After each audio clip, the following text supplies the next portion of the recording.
Hello everybody, welcome back to my YouTube channel. In today's video, I'll be showing you guys how to do some gymnastics jumps for people who are studying at home.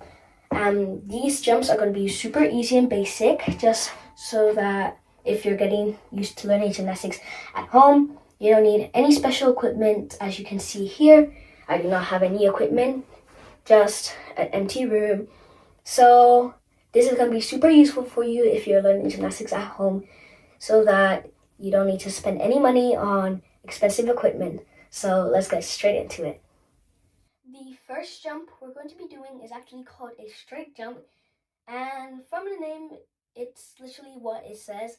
It's very straightforward and simple. You just stand up nice and straight, reach up high, and then you jump.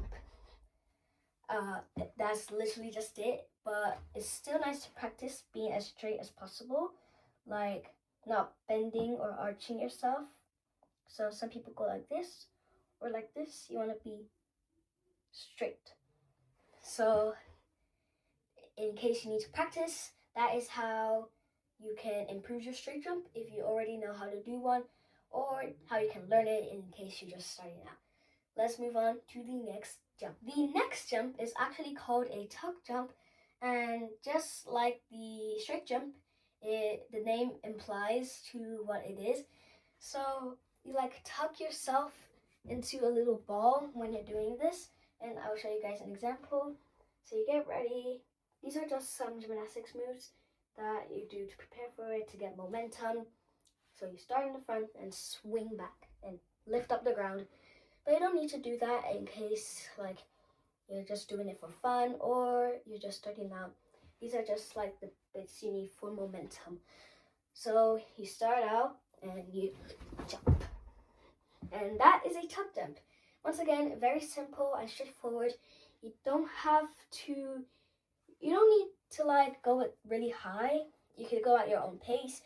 But what I would recommend is getting your knees up to your chest.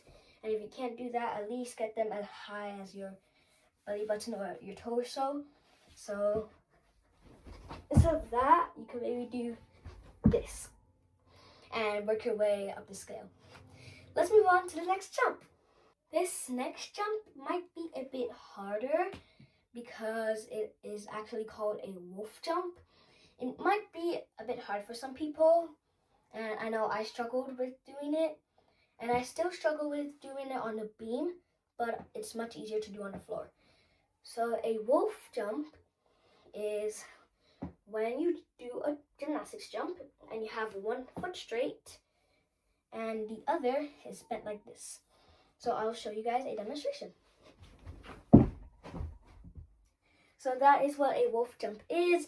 It's pretty hard since like some people tend to get both feet straight or maybe bend both of them. It's pretty hard in my opinion, but you can go at your own pace. You can rush into it or you can take it slowly by building momentum. But what I will do is to practice doing a wolf shape on the ground and then like hopping like this, so that you can maybe improve your wolf jump. And I'll show you a demonstration right now. So as I said, a wolf shape. So for the wolf jump, you need to have one foot straight and the other bent. So I would recommend standing like this, squatting like this, and having both your arms behind you, like hopping. It doesn't work for everybody, but I know I tried it when I was doing my wolf jump, and it doesn't work for everybody, but I recommend for you to give it a try to maybe see if it works for you. Let's move on to the next jump. This next jump is pretty easy in my opinion, and just like the straight and tuck jump, you can get it in like 2 days, maybe 1 if you're lucky. It's called a cat leap. It's pretty easy, and just because it has the word cat in it doesn't mean you have to do an actual cat leap, but it does have some strange moves, I guess. So it's like you do a little step in or chasse, and you kick one foot up like this and repeat with the other.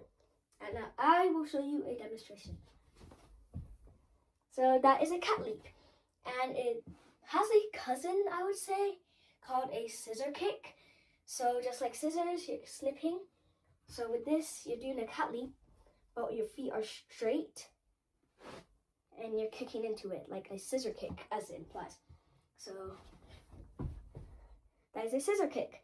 You can go as high as you want. I will be showing you my lowest point and my highest point for the scissor kick. So this is my lowest point. You can try starting with that if you're new, so that you can build up on the scale and get to the higher kicks. And this is my highest point. I might say it could be better, but once again, I'm still practicing like most of you are. But anyways, that is all for today, guys. I hope you enjoyed this video. If you did, make sure to like and subscribe and support the channel. We are so close to 50 subscribers, and once we do, I will try my best to hold a 50 subscribers live stream. And I hope you guys have a wonderful day. Bye, guys.